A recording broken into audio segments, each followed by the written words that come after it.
What if I told you the British monarchy didn't just survive scandals, it industrialized them?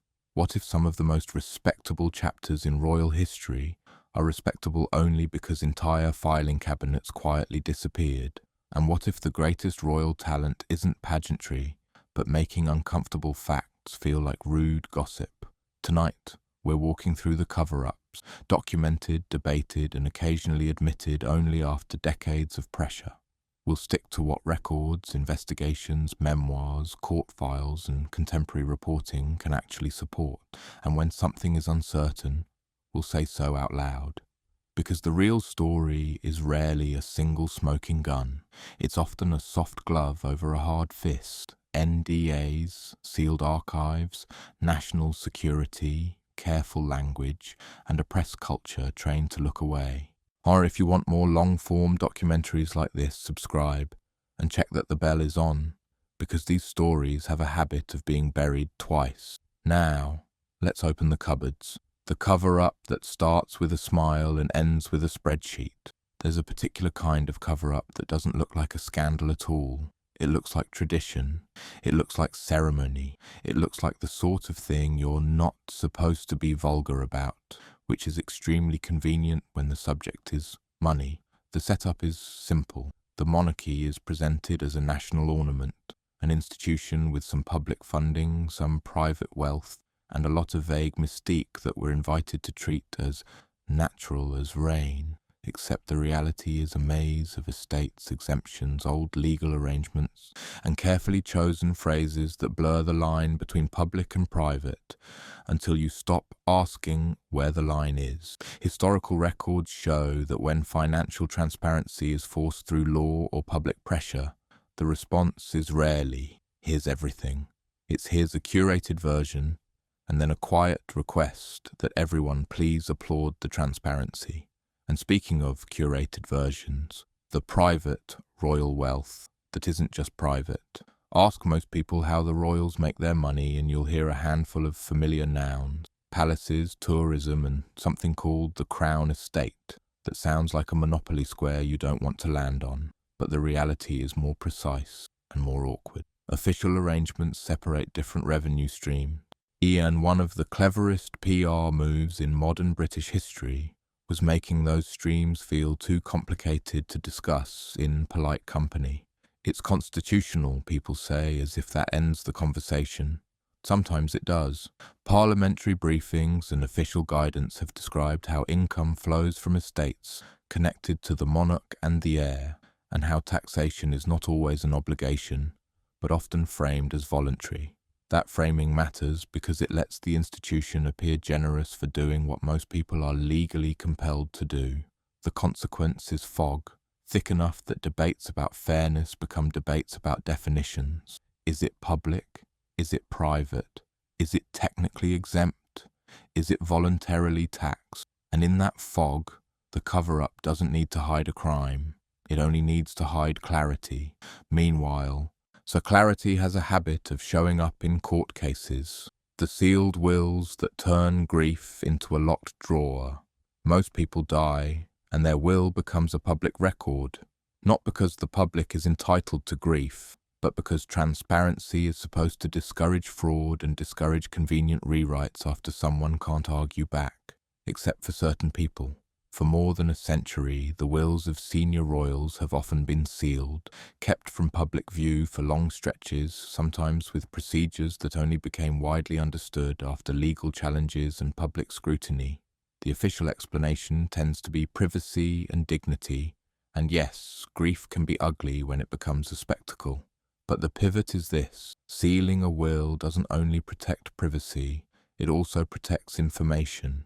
Financial relationships, inheritances, property arrangements, and the small print of how power moves when the curtains are closed. Even when a will is eventually unsealed or partially disclosed, it can be decades later, when the details are less politically explosive and most witnesses are no longer around to answer questions. This is documented in court procedures and judicial notes about how royal wills are handled, and how some have been kept under seal for long periods. And speaking of long periods, the monarchy has always been good at playing for time. The royal exemptions you don't hear about until you trip over them. One of the strangest things about the monarchy is how often the rules are explained as if they are universal, until you notice the asterisk. The setup is we're all equal under the law, and then you discover pockets where the law bends or doesn't apply or applies differently, not because the institution is treated as unique. Sometimes those differences are symbolic, sometimes they're practical, and sometimes they're the kind of practical that costs other people money. It's not always a sinister plot. Often it's the sediment of history. Old statutes, constitutional conventions, crown exemptions, and bureaucratic habits that survive because challenging them is politically awkward. Governments don't enjoy picking fights with the crown, and the crown doesn't enjoy being treated like a normal landlord or employer. The cover-up isn't always a single decision. It's the cumulative effect of 1,000 quiet, special cases that don't make headlines because they sound boring. But boring is the disguise. If you want something to last, make it tedious. And speaking of tedium, so let's talk about a procedure that sounds ceremonial until you learn what it can do. Consent. That sounds like a formality until it isn't. Most people hear Queen's consent or King's consent and imagine a theatrical stamp on a parchment scroll, something old-fashioned, something harmless, something you can safely ignore while you argue about real politics. The reality is more interesting. The consent procedures, different from royal assent, have historically been used in the legislative process when bills affect crown interests. On paper, that sounds like constitutional housekeeping. Except contemporary investigations and reporting have argued that this process has sometimes provided an opportunity for the monarchy or the heir's estate to review proposed laws before elected lawmakers debate them, and to raise concerns behind the scenes, so the public sees the finished bill. The palace may have seen the draft. That's the pivot. It shifts influence into a private space, where changes can be negotiated without the heat of public scrutiny. When it's described as consent, it sounds like permission granted to Parliament. In practice, it can look like Parliament seeking permission from the institution it's supposed to regulate. Accountability becomes slippery, because everyone can insist it was just procedure. And speaking of procedure, let's look at the kind that protects wealth with a straight face, the cover-up that hides in tax language. There are few phrases as magically soothing as voluntary charity, voluntary disclosure, voluntary taxation. Official documents have explained that certain royal estates have historically benefited from crown exemptions that mean they are not treated like normal taxpayers. The public narrative often shifts quickly to the fact that monarchs and heirs have paid income tax voluntarily in modern times. The pivot is that voluntary is not the same as required, and income tax on certain income is not the same as full exposure to the entire tax system that applies to everyone else. Once you step into the language of exemptions and memoranda and constitutional arrangements, you're in a world where the question is not, do you pay tax, but which taxes, on what, under what definition, and who gets to know the details. This isn't an accusation that individuals didn't pay what they said they paid. It's a description of a system that makes simple comparisons difficult and then benefits from that difficulty. And speaking of comparisons, compare this to how much scrutiny an ordinary public figure gets. It's not even the same sport. The cover-up, that's really just we won't tell you. Sometimes the cover-up is not a lie. It's a refusal. It's the slow realization that public money supports parts of the institution, but parts of the institution insist on being treated as private. The monarchy's defenders will tell you this is necessary. You can't have an apolitical head of state if every private detail is contested in public. But the pivot is that secrecy isn't neutral. Secrecy is power. The less the public can see, the more the institution can define what counts as scandalous, what counts as normal, and what counts as none of your business. Official reports can describe broad categories, income streams, grants, costs, but the kind of detail that would allow independent scrutiny is often absent. You get the shape of the story without the receipts, And in a monarchy, receipts are dangerous because receipts have a habit of turning reverence into arithmetic. And speaking of arithmetic, let's talk about time, because time is the monarchy's favourite laundering machine. The time-based cover-up. Wait until everyone is tired. If you want a story to die, you don't always have to crush it. You can delay it. You can exhaust it. You can make it feel like old news before it becomes fully understood. This is an old tactic, older than newspapers. A scandal breaks. The palace issues a statement that says nothing while sounding dignified. Insiders whisper. Lawyers write letters. Editors hesitate. And then, crucially, the public moves on, because the public has jobs and rent and life. Decades later, a file is released, or a memoir appears, or a historian gains access to archived documents. Suddenly, we learn what people suspected at the time. But by then, the consequences have already been distributed. Reputations have been curated. Careers have ended. People have died. The cover-up, in other words, can be a calendar. And speaking of calendars, there's a chapter of royal history where the calendar was used like a curtain. The abdication that wasn't just about love. The popular version is romantic tragedy. A king gives up the throne for the woman he loves, and history sighs dramatically into a handkerchief. The reality was messier. Edward VIII's abdication in 1936 wasn't simply an emotional choice. It collided with constitutional panic, political calculations, and deeper anxieties about the king's judgment. Wallis Simpson was the headline, but not necessarily the whole story. Biographers and historical records have described concerns at the time about Edward's temperament, his seriousness, and his political instincts. The establishment needed a narrative that would make the crisis feel contained, something the public could understand without poking into deeper questions about the monarchy's stability. So the love story did double duty. It turned an existential constitutional threat into a personal drama. It made it feel like the system worked. And if you think that was tidy, the real discomfort arrives when you look at what came after Edward left. The photo that haunts the family album. There are images that refuse to behave.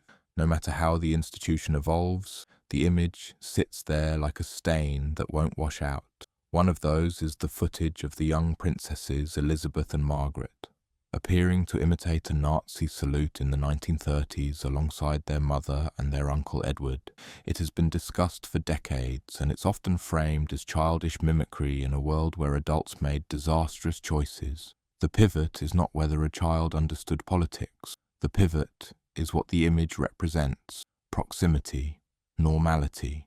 The way fascism, before it became universally condemned, was flirted with in elite circles, treated as a novelty, or even as a useful counterweight to other fears. When such material surfaces, the instinct is to contain it, to explain it quickly, and to contextualize it, to insist it says nothing about the present. Sometimes that's fair, but it also reveals the deeper truth. Monarchy survives by controlling what symbols mean. When the wrong symbol appears, the meaning must be managed immediately. And speaking of managing meaning, let's talk about file. The files that were found and then handled during the Second World War and after. Allied forces recovered mountains of German documents. In that paper, rubble were materials that touched British elites in ways that were politically embarrassing. Among the most infamous are the documents known as the Marburg Files, associated with the Duke of Windsor, Edward VIII after abdication. Accounts of these files, their discovery, and their contents have long fueled arguments about Edward's attitudes toward Nazi Germany and how seriously the British establishment feared the implications. The pivot is not a simple claim that he was a Nazi. History is rarely that clean. The pivot is that officials treated the documents as sensitive enough to manage carefully, and that suppression, partial, delayed, argued about, became part of the story. When governments and palaces classify material, they don't just protect secrets. They shape historical memory. They decide which facts arrive in the public mind while the people involved are still alive and politically relevant. And if you think that was the end of it, remember, what's buried doesn't disappear. It composts. Operation Willie and the fear of a useful ex-king.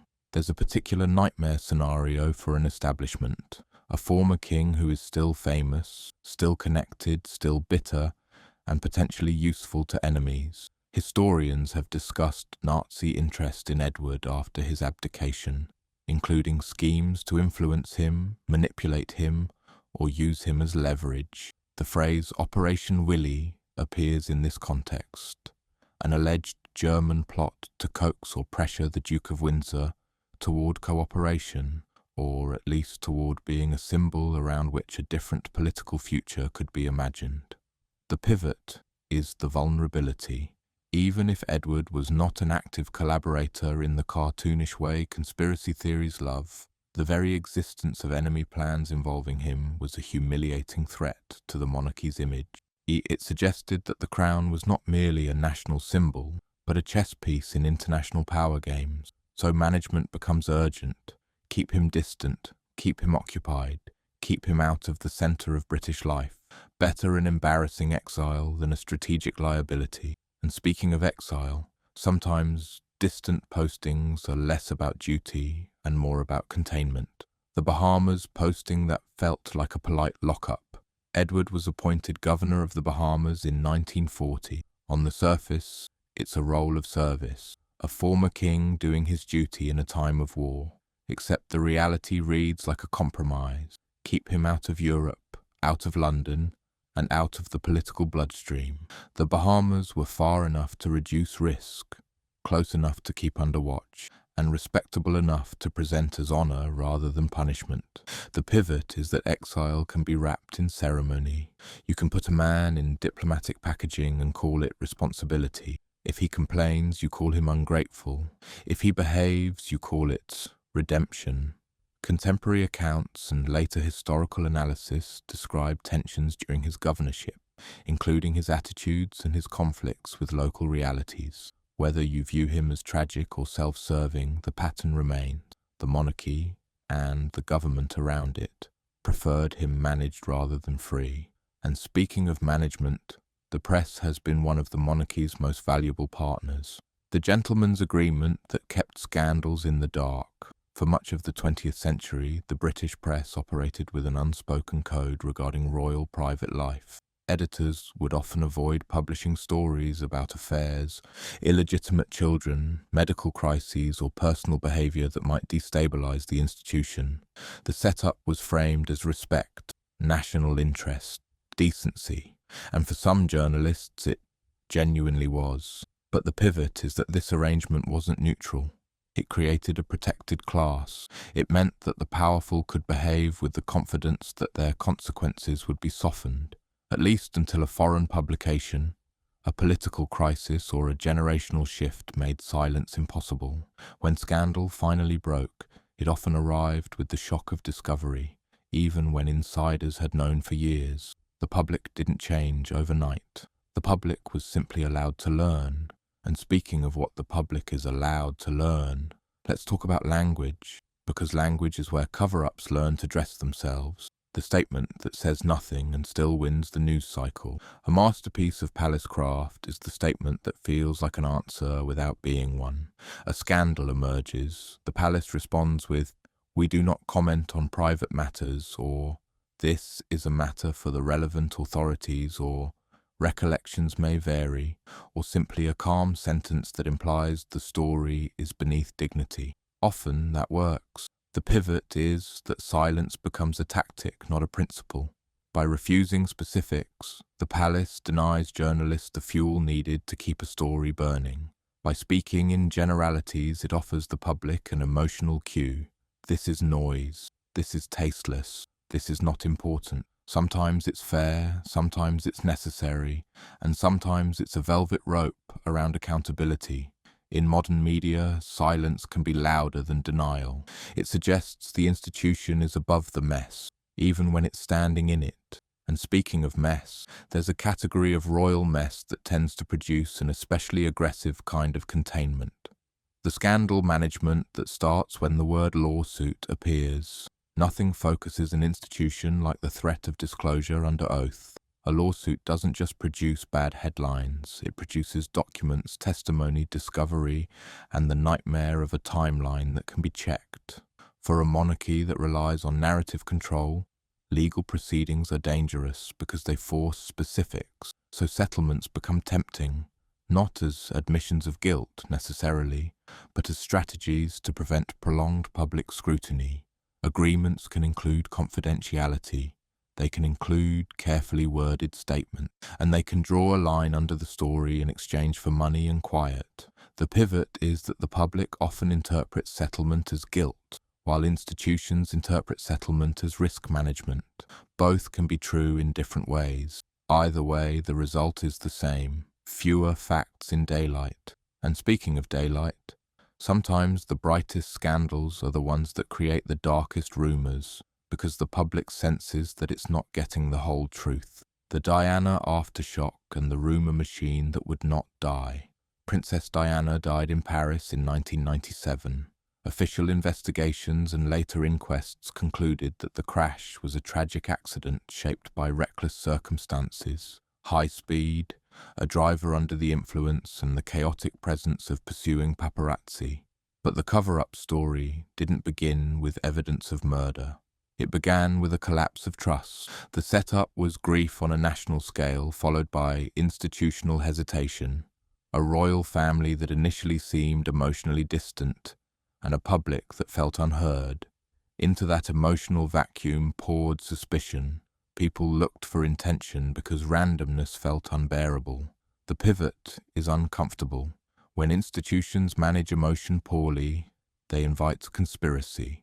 The public begins to assume that anything controlled must be hiding something. And in a monarchy, control is the default setting. So even when official findings point toward accident, the perception of secrecy, about relationships, about security, about what was known, about how she was treated, becomes fertile soil for cover-up myths. And speaking of myths, let's talk about the times when the facts were bad enough without needing imagination. The friend of the family problem that keeps returning. Every powerful institution has a recurring horror story. The moment a person becomes indefensible, and everyone scrambles to explain why they were ever welcome. In recent decades, one of the most damaging examples involved Jeffrey Epstein and his connections with influential figures across society, including Prince Andrew. Public records, reporting, and legal proceedings made the association a global story. The cover-up question here isn't, did the palace invent Epstein? It's how relationships were framed, how warnings were handled, and how long the institution tried to treat the story as manageable. The pivot arrives when the modern media environment removes the old protection. You can't rely on gentlemanly silence when the story is international.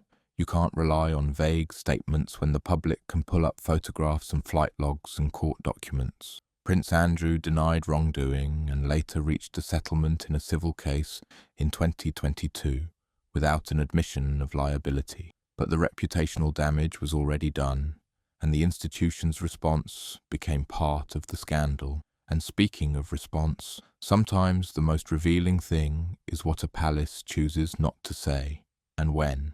The strategy of let it be about him, not about us. When scandal attaches to a single royal, institutions often try to isolate the infection. The setup is the family member narrative. One person made choices, one person has problems, one person is dealt with. Titles may be adjusted, patronages may be removed, appearances may be reduced. The pivot is that isolation can also be a shield. It prevents deeper questions: who enabled, who introduced, who advised, who protected, who thought this would blow over. A monarchy is not a lone actor. It's a network of courtiers, private secretaries, lawyers, public relations professionals, and relationships with government. So when the public sees a figure quietly pushed out of view, it can feel like accountability, but it can also be containment, an effort to protect the wider brand. And if you think that was cynical, wait until you look at how the institution treats information itself. The archive as a weapon, when history is a private collection. A monarchy is unusual because its history is part of the nation's identity, but much of its documentation is not automatically public. Royal archives contain letters, diaries, correspondence, and internal records that historians would consider priceless for understanding how power worked. Access can be granted, restricted, or delayed. Sometimes material becomes available long after it could shape accountability. The setup is preservation. Of course you need an archive. The pivot is control. If the gatekeepers decide what can be seen and when, they decide what kind of monarchy the public is allowed to remember. The institution becomes editor of its own biography. This is not unique to the monarchy. States do it too, but in a royal context it creates a strange imbalance. The public is asked to fund, honor, and emotionally invest in a family whose internal record can remain selectively private. And speaking of selective privacy, the monarchy has often benefited from a wider culture that confused scrutiny with disrespect. The taboo that turns questions into treason. One of the oldest cover-ups is social, not legal. The idea that asking certain questions is indecent. How much money? Who paid? What did they know? Who influenced what? These are normal questions in a democracy, but around the monarchy, such questions have often been treated as vulgar, anti-British, or somehow extremist. The setup is national unity. People will tell you the monarchy is a symbol above politics, and that symbols should not be dragged through the mud of accounting. The pivot is that symbolism is exactly why scrutiny matters. If you're a symbol, you're powerful. If you're powerful, you're accountable. And if you're accountable, you don't get to hide behind etiquette. The taboo functions like an informal censorship system. It encourages self-policing. It makes journalists hesitate. It makes politicians avoid conflict. It trains the public to feel guilty for curiosity. Meanwhile, guilt is a fantastic substitute for transparency. The cover-up that hides behind national security. Few phrases end conversations faster than national security. It carries the implication that if you insist on details, you might as well be handing secrets to hostile powers. In some cases, national security concerns are legitimate. Royal security arrangements, private travel plans, and threats against public figures are not trivial. But the pivot is that the phrase can also be used as a catch-all to discourage inquiry into matters that are politically embarrassing rather than genuinely dangerous. When institutions define what counts as security, they can smuggle reputational management into the same category as physical protection. You can see how this becomes useful. A story emerges about behavior, relationships, or internal decision-making. Officials insist that details cannot be discussed for security reasons. The public is asked to accept the claim without evidence, because evidence would supposedly be unsafe. And if you think that's too abstract, remember how often the monarchy's biggest risks have come not from external enemies, but from its own private choices. The cover-up of health, and why it always feels personal. Royal health is political, and it always has been. When a monarch is seriously ill, it affects government stability, succession planning, and public confidence. So, historically, royal households have often treated health information with intense control, releasing what they choose, when they choose, in language that can be deliberately vague. The setup is privacy and dignity. Everyone deserves that. The pivot is that monarchy is not a normal job. The monarch is literally part of the state. If the public's consent is part of the institution's legitimacy, then the public's understanding of the monarch's capacity matters. This creates a permanent tension. The palace wants privacy. The public has a constitutional interest. In that tension, cover-up becomes tempting. You minimize. You euphemize. You speak of rest and recovery and short periods of observation. You create an information diet. And speaking of diets, sometimes the most restricted information is the kind that reveals how power actually works inside the palace, the courtier class and the invisible hands of power. The monarchy is often marketed as a family. The reality is a court, an ecosystem of advisors, private secretaries, staff, and insiders who can shape decisions, relationships, and public messaging.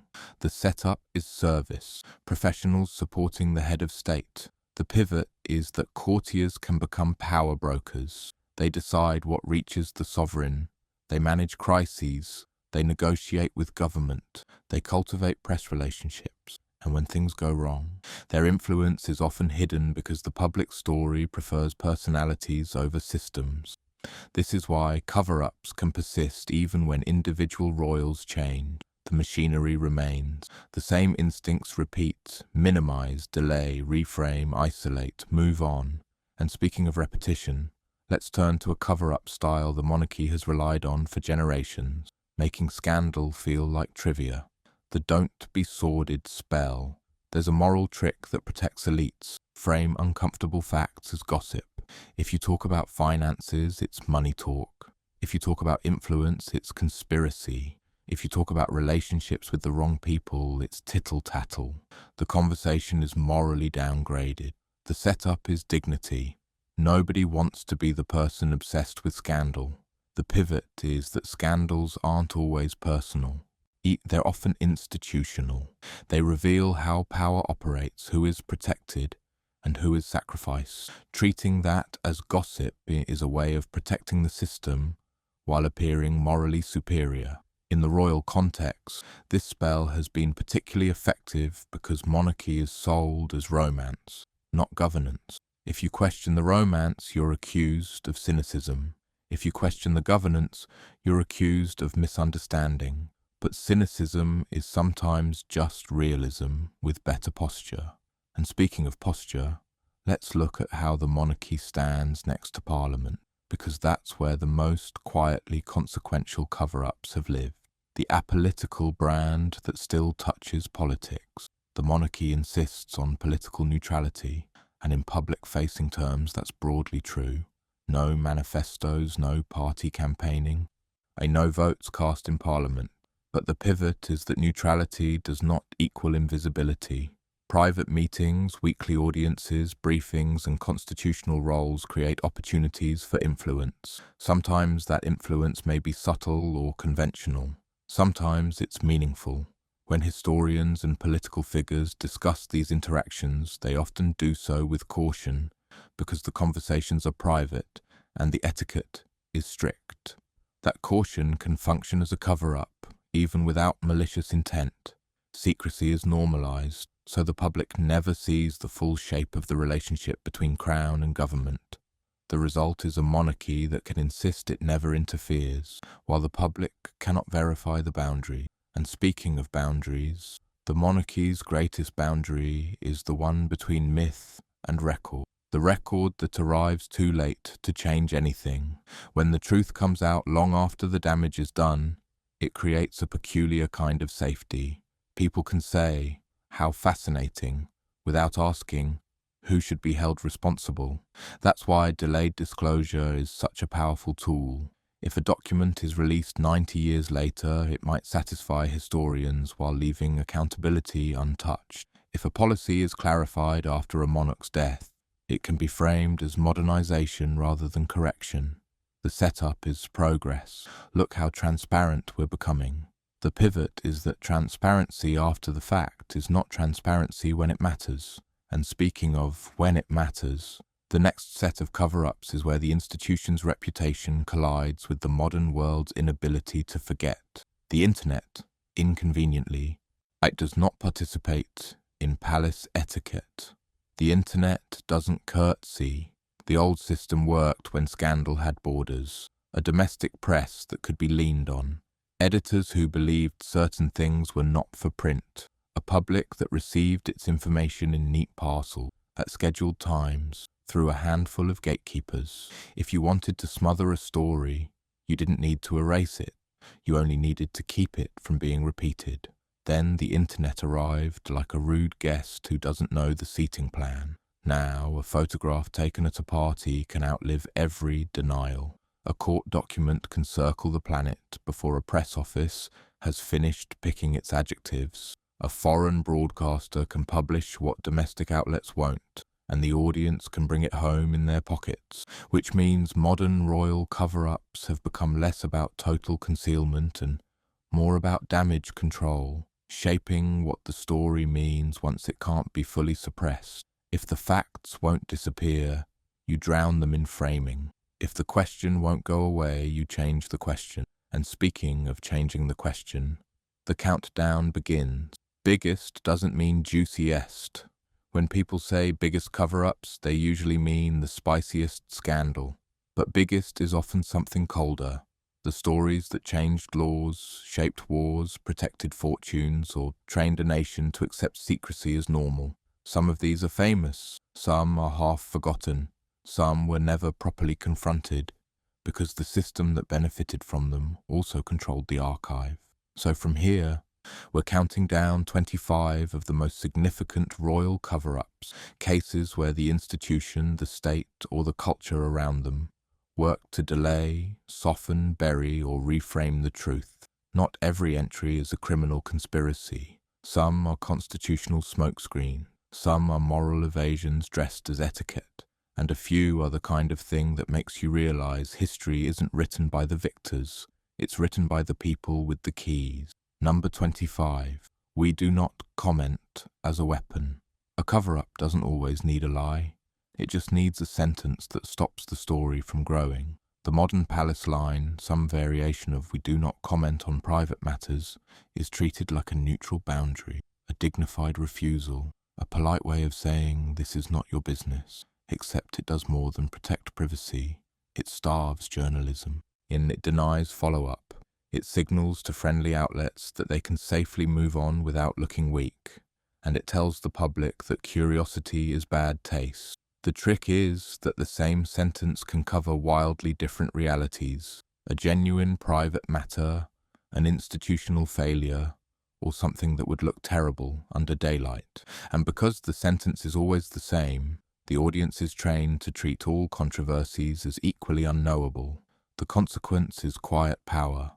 The palace becomes the referee of what counts as answerable. And speaking of referees, the monarchy has always liked to decide which rules apply to it. Number 24. The quiet culture of exemptions. If you've ever wondered why certain royal controversies feel like they hit an invisible wall, it's often because they do. For generations, the monarchy has existed in a constitutional space where certain laws and requirements have not applied in the same way they apply to everyone else. Sometimes that's symbolic, sometimes it's procedural, sometimes it's material, touching finances, employment arrangements, property, and disclosure. The setup is always the same. The monarchy is unique, therefore the usual rules are inappropriate. It's framed as stability, tradition, constitutional necessity, but the pivot is that exemptions don't just protect the monarch from politics, they protect the institution from scrutiny. They create a patchwork where accountability becomes a technical argument, and technical arguments are a fantastic place to lose moral clarity. When this comes to light, it's often presented as a misunderstanding by the public, something only nerds should care about. Except nerdy rules decide who gets protected. And speaking of protection, the most protected thing in the royal universe is the myth of private wealth. Number 23. The fog around royal finances. There's a reason discussions of royal money often feel like you're trying to count fish in a river while someone keeps splashing the water. The monarchy's finances are structured through multiple streams, some tied to public arrangements, some tied to estates, some tied to private assets, some tied to old legal constructs that blur categories. Even when official reporting exists, it often arrives as summaries, not full transparency. The cover-up isn't necessarily the existence of wealth, it's the management of understanding. When people can't see the full picture, they argue about impressions, and they bring in tourism. They cost less than a cup of tea. They pay voluntarily. It's complicated. Complexity becomes the curtain, and the pivot is that complexity is not inevitable. It is maintained. If you wanted radical clarity, you could provide it. The fact that clarity is rare tells you the system likes the fog. A monarchy is easier to defend as a fairy tale than as a ledger. And speaking of ledgers, the most revealing documents are sometimes locked away with a judge's blessing. Number 22. The sealed wills and the private inheritance pipeline. For most citizens, a will becomes part of public record. It's a basic safeguard against fraud and quiet manipulation. For senior royals, wills have often been sealed for long periods, kept out of public view with legal processes that, for a long time, they were not widely discussed outside specialist circles. The stated reasons are privacy and security, but the pivot is that a will isn't only personal. It's a map of assets, relationships, obligations, and the mechanisms by which wealth and influence pass to the next generation. Sealing those details protects the human being. It also protects the institution. It prevents awkward questions about what was owned, what was moved, and what was inherited in ways the public might find politically uncomfortable. Even if nothing improper happened, the secrecy is the point. The public is invited to accept that this family is both national symbol and private dynasty, and that the dynasty's internal financial map is not for public eyes. And speaking of maps, sometimes the most sensitive map is the one to political influence. Number 21. Consent that functions like a backdoor veto. Consent sounds gentle. It sounds like the monarch nodding politely while Parliament does the real work. But the constitutional procedures around monarchic consent for certain types of legislation have, at times, raised an uncomfortable possibility that the institution can be forewarned about laws affecting its interests and can push back behind closed doors. The setup is technical. A bill affects Crown interest, so it's routed through a procedure. Calm, traditional, boring.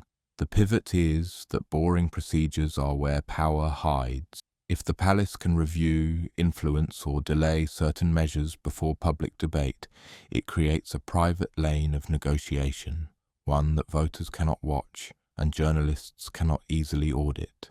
Even if this influence is sometimes modest, the problem is structural. It is influence without visibility, and influence without visibility is precisely what modern democracies are supposed to fear.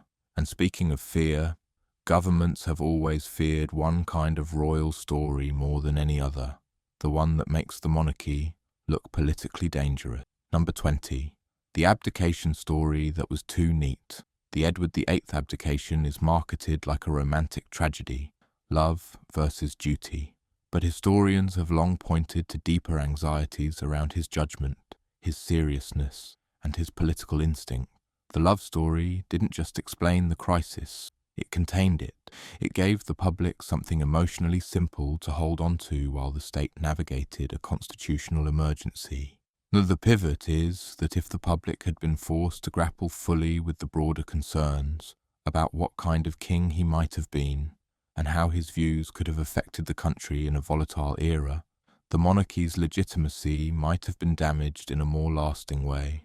A love story is consumable. A political crisis is contagious. So the narrative took the form least likely to infect the entire institution. Edward became the problem. The monarchy became the victim of romance. And speaking of romance, nothing romantically disinfects a scandal like making it about personality instead of system. Number 19.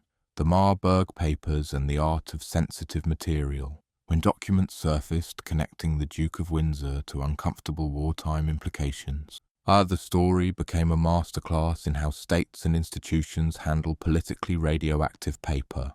The basic fact is that wartime and post-war archives included material that, when discussed by historians, suggested the Duke's proximity to Nazi interest and potential usefulness. The details have been debated, contextualized, and argued over, but the very management of those documents tells you how seriously the implications were taken. The cover-up isn't necessarily a single act of shredding, it's the broader pattern. Classify, restrict, delay, and manage. Let the most damaging interpretations arrive decades later, when the individuals involved are beyond consequence, and the institution can frame it as complex history. The pivot is simple. If the documents were harmless, they wouldn't have been treated like explosives. And speaking of explosives, there's a reason Edward was sent far away during the war. Number 18. The governorship that looked like duty and smelled like containment.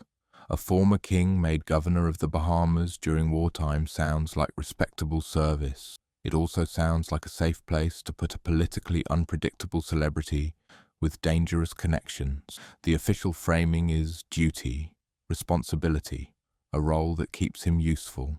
The pivot is that distance can be a velvet handcuff. Keep him away from European theatres, keep him away from London gossip, keep him away from decision makers, keep him surrounded by structure. If you can't fully trust the man, you can at least manage the environment around him. This is how many institutions do cover up without admitting it's a cover-up. You don't accuse, you reassign, you call it honor, and you isolate the risk. And speaking of reassignment, the press itself used to function like the monarchy's most reliable relocation service, moving stories from print to whisper. Number 17. The old press pact that kept private behaviour off the page. For much of the 20th century, there was an unofficial understanding in parts of the British press. Royal private life was handled with restraint. That restraint could look like respect, but it also looked like protection. Affairs, marital realities, personal behaviour. Many stories circulated among insiders long before the public read them. When they finally surfaced, they often arrived as if sudden, even though they had been common knowledge in certain circles. The cover-up mechanism was social, not legal. Journalists hesitated because they feared being cut off, hides being labelled unpatriotic, or being seen as vulgar. Editors hesitated because they believed the monarchy's stability mattered more than the public's right to know. The pivot is that protection creates entitlement. If you grow up in a world where consequences are delayed, you behave like consequences are optional. And speaking of optional consequences, there is one royal category that has historically received extraordinary protection: the difficult relative. Number 16. The family members who were hidden.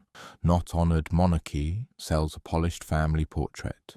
That portrait becomes a problem when the family includes people who do not fit the story, whether because of disability, illness, scandal, or circumstances that clash with the era's obsession with image. One of the most infamous examples involves royal relatives who were kept out of public view for decades, their existence barely acknowledged in public conversation until later revelations made the secrecy impossible to ignore. The setup is privacy, protection, a kindness, according to those who want the story to end there. The pivot is that hiding people is not protection when it is driven by shame. It is branding. It is eugenic era image management. It is the institution deciding that certain lives complicate the myth, so those lives should be politely erased from the national narrative. The consequence is not just personal tragedy. It is a public lesson. The monarchy's image comes first, and inconvenient humans are negotiable. And speaking of negotiation, nothing produces quiet negotiations faster than a headline that threatens the Crown's moral authority. Number 15. The settlement as a substitute for answers. When modern royal scandals collide with civil litigation, the risk isn't only reputational, it's forensic. Courts produce documents, timelines, depositions, evidence that can be tested. So settlements become a tool, not necessarily to admit guilt, but to avoid prolonged exposure. The institution can frame settlement as pragmatic, compassionate, or simply the sensible end to a damaging dispute. The pivot is that settlement often means the public never sees the full record. The story closes without resolution, leaving only a moral fog where each side believes what they already believed. In cases involving serious allegations, that fog becomes corrosive. It damages trust even when the legal outcome is carefully worded, because the public senses that it was denied the clean thing it wanted most: clarity. And speaking of clarity, few moments have damaged trust like the way the institution handled grief when it could not control the narrative. Number 14. The Diana aftermath and the trust collapse. Princess Diana's death created a national emotional event that the monarchy initially managed poorly. The public wanted visible humanity. The palace instinctively leaned toward distance and tradition. The official findings and later inquests concluded a tragic accident shaped by reckless circumstances. But the cover-up story didn't require proof of murder. It required something simpler: a public that no longer trusted the institution to tell the whole truth about how Diana was treated, how decisions were made and why so much felt cold. The pivot is that when trust collapses, everything becomes suspicious. Ordinary security protocols look like secrecy. Legal caution looks like evasion. Emotional restraint looks like guilt. So even when official conclusions were clear, the belief in cover-up thrived, because the monarchy had taught the public over generations that it managed truth like it managed ceremony, selectively, strategically, and always with the institution's survival in mind. And speaking of survival, the monarchy has always been especially sensitive about one topic, because it threatens the entire bloodline myth. Number 13. Paternity rumours and the high cost of doubt. Every monarchy relies on lineage. It is the engine of legitimacy, which means any credible public doubt about lineage is not just gossip, it's existential. Throughout modern royal history, rumours have circulated about paternity, affairs, and real fathers. Some of these rumours are baseless, some are fuelled by prejudice, some are impossible to verify, and some have been treated with such aggressive silence that the silence itself becomes part of the story. The cover-up mechanism here is not always a hidden document. It is the refusal to dignify questions with answers. The pivot is that refusing to address a rumour can be wise, until the refusal becomes a pattern that convinces people the institution never answers anything. Then even nonsense begins to feel plausible, because the audience has been trained to expect secrecy. In other words, you don't just cover up the truth, you also cover up the ability to tell truth from rumour. And speaking of truth versus rumour, the monarchy's relationship with the media has often involved a darker exchange. Access traded for obedience. Number 12. Access journalism and the price of invitation. Royal reporting is a strange beat. It offers proximity to power, but the proximity is conditional. For decades, access, photographs, interviews, invitations, briefings has been a currency. In exchange, certain journalists and outlets learn where the boundaries are. Push too hard, and the invitations stop. Play along, and you become trusted. The setup is simple. Relationships. Everyone does it. The pivot is that a monarchy is not a normal celebrity. It is an institution with constitutional significance and public funding. When access journalism softens scrutiny, it doesn't just protect feelings, it protects power. This creates a media ecosystem where the harshest revelations often come from outsiders, foreign outlets, independent investigators, or documents that break containment through courts and archives. The consequence is a public that feels whiplash, years of warm coverage, then sudden catastrophe. And speaking of catastrophes, there are moments where the archive itself becomes the scandal. Number 11. The archive that opens only after it stops mattering. Royal archives are not just collections, they are gates. Historians often depend on access permissions, curated releases, and time delays. Material that could reshape modern understanding may be restricted for decades, then released when it can no longer threaten living reputation. And the cover-up doesn't always look like we destroyed it. It looks like this will be available in due course, a phrase that can mean anything from months to a human lifetime. The pivot is power over memory. If you control what becomes known while decisions are still politically relevant, you control accountability. If you delay the record until after consequences have settled, you transform scandal into scholarship. It's the difference between "this should change how we govern now" and how fascinating historians will debate it. And speaking of governance now, the next cover-up is one that quietly rewired how people understood the Crown's relationship with elected power without most people noticing. Number 10. The palace letters and the shadow of constitutional influence. Sometimes the scandal isn't what the monarch did, it's what the monarch might have been able to do, and how little the public was allowed to see. There have been major constitutional crises where the monarchy's role was debated for years, but the most revealing communications were not easily accessible. Letters between royal figures and key officials, especially in moments of governmental upheaval, have been treated as sensitive. sometimes withheld, sometimes fought over, sometimes released only after legal battles or long delays. The setup is always the monarch is neutral. The pivot is that neutrality is difficult to verify when the most direct evidence of private communications is locked away. Even if the monarch acted strictly within constitutional norms, the secrecy creates the impression that the public is being managed rather than informed. And impressions matter.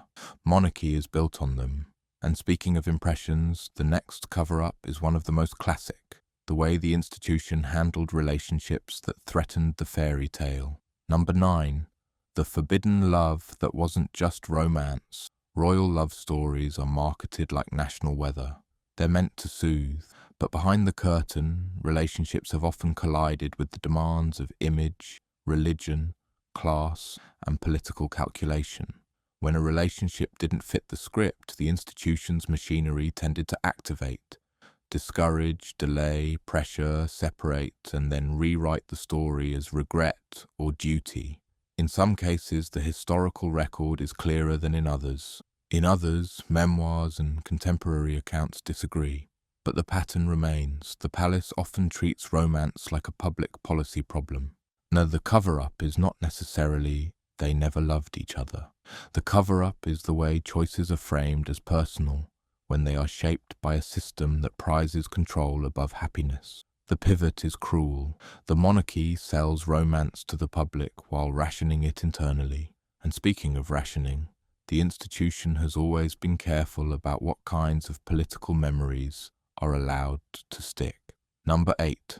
Nazi proximity and the rewrite of respectability. The 20th century contains moments that would rupture the modern monarchy's brand if they were not relentlessly contextualized and contained.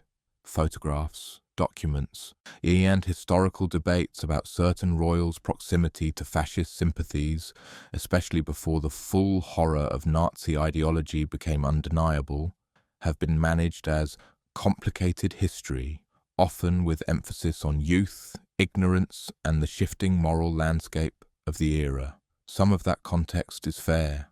History is messy. But the pivot is that elite flirtation with dangerous ideas was not unique to the monarchy. It was part of a wider class environment where fascism could be treated as a fashionable solution to political fear. The monarchy's problem is that it cannot afford to look like it ever treated such ideas as respectable, so the management becomes intense, minimize the significance, isolate the individuals, insist it tells us nothing about the institution. And maybe it doesn't tell us everything.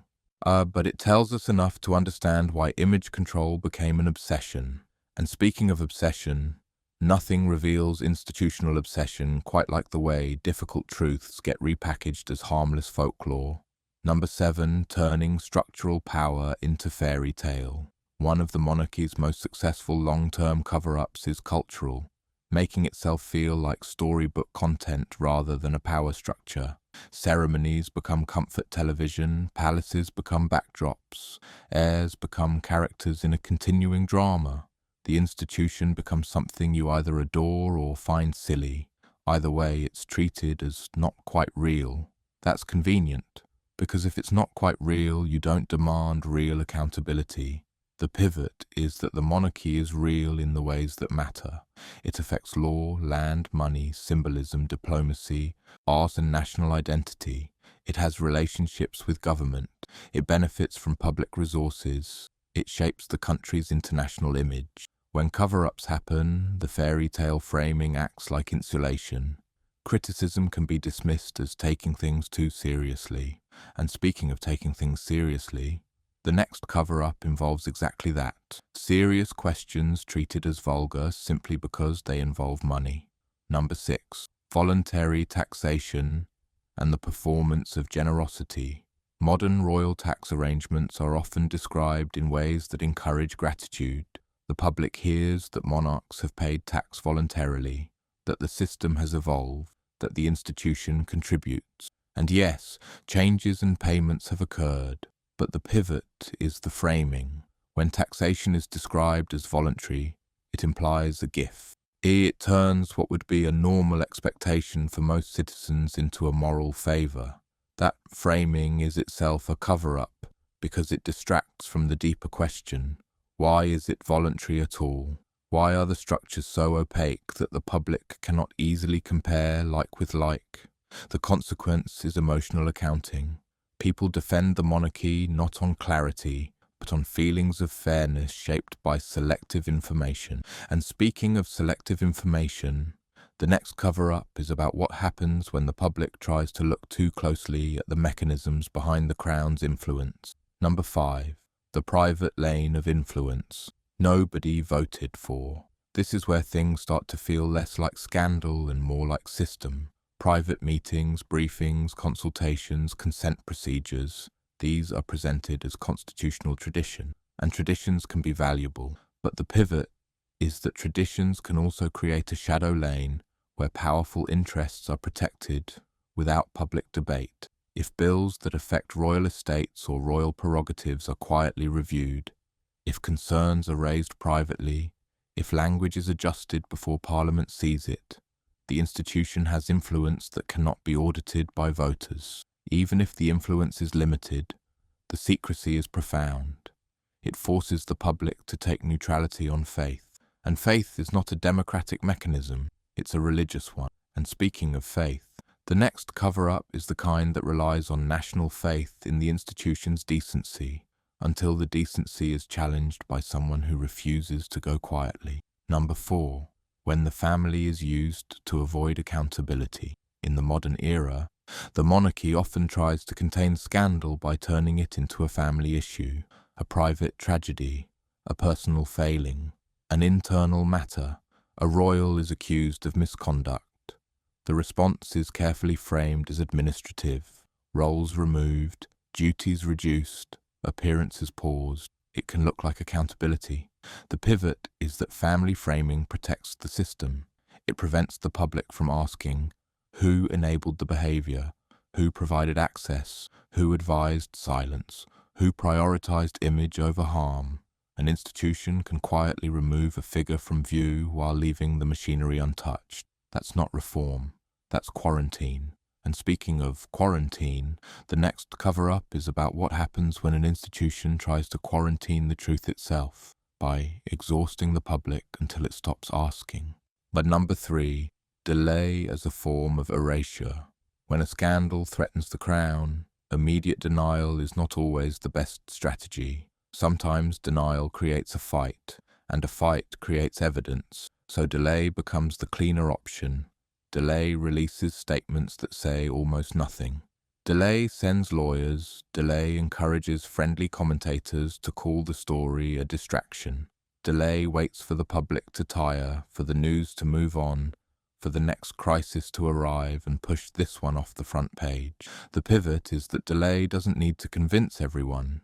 It only needs to reduce the number of people who still care enough to demand answers. By the time more information emerges through archives, memoirs, investigations, the emotional urgency has drained away. The institution survives not because it proved itself innocent, but because it outlasted the attention span. It's the oldest trick in the book and it still works, because people have lives. And speaking of lives, the next cover-up is one where the institution's choices shaped lives across continents, while the public story stayed politely domestic. Number 2, empire money and the polite amnesia of origin. Royal wealth did not emerge from a vacuum. It grew in centuries where the British state, the British aristocracy and British institutions benefited from empire extraction and the systems that made that extraction possible. The public story tends to treat royal wealth as timeless. Ancient estates, inherited jewels, historic collections. The polite version rarely lingers on how those historic assets were acquired, who paid the human cost, and how imperial power shaped the monarchy's modern position. And this is not a claim that every royal personally committed atrocities. History isn't that simplistic. The pivot is that institutions benefit structurally.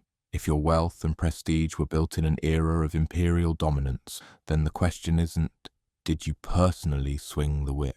The question is, how much of your present legitimacy and fortune depends on systems that harmed millions? For a monarchy, this is radioactive, because it turns pageantry into debt. And now we reach the one that tends to shock people most, not because it's sensational, but because it's quietly modern. Number 1. The cover-up that hides in plain sight, the monarchy's input on the rules that govern it.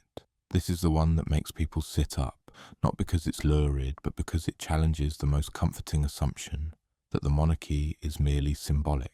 For years, many people believed the crown was politically neutral, in a way that also meant politically passive, a ceremonial figurehead, a national mascot with a complicated hat budget. But behind the scenes, constitutional procedures and private channels have created circumstances where royal interests could be flagged in proposed laws, where concerns could be raised before elected debate, and where the institution's relationship with government could operate in spaces the public cannot easily observe. The setup is tradition. This is how it's always been. The pivot is that always been is not the same as should be, and tradition is not the same as consent. If an unelected institution can even indirectly shape legislation affecting its wealth, its estates, its privileges, or its internal governance, without public scrutiny, then it is not merely ceremonial. It is a stakeholder with a private microphone. You don't have to believe in cartoon villainy to find that disturbing. You only have to believe that power should be visible, because a monarchy that influences the rules while insisting it's above politics is not just protected by secrecy, it is powered by it. By the time you reach the end of a list like this, the uncomfortable pattern is hard to ignore. Royal cover-ups aren't always a single dramatic act. A document burned, a witness silenced, a confession buried under a palace floorboard. More often, they're systems, they're habits. They're the slow, careful craft of making the public feel like certain questions are inappropriate. Certain details are too complex, and certain truths can wait, preferably until everyone involved is dead, and it can be discussed with the harmless tone of history. And maybe that's the strangest part. The monarchy doesn't always need the public to believe it is perfect. It only needs the public to believe it is inevitable, like weather, like tradition, like a building you don't own but are told to admire, because inevitability is the ultimate cover-up. If something feels unavoidable, you stop asking whether it's fair. So the next time you see the polished photograph, the careful statement, the ceremony timed to the minute, remember what you've heard tonight. Behind the romance is a machine that has practiced the art of survival for centuries. It knows how to wait, it knows how to reframe, and it knows how to let the story become old news before it becomes fully understood. And the internet doesn't curtsy, but it also doesn't forget. If you want more long-form deep dives that pull at the threads institutions prefer to keep neatly stitched, subscribe and stay with the channel. Because history isn't just what happened. It's what powerful people managed to make you believe happened, and once you start seeing the difference, you can't unsee it.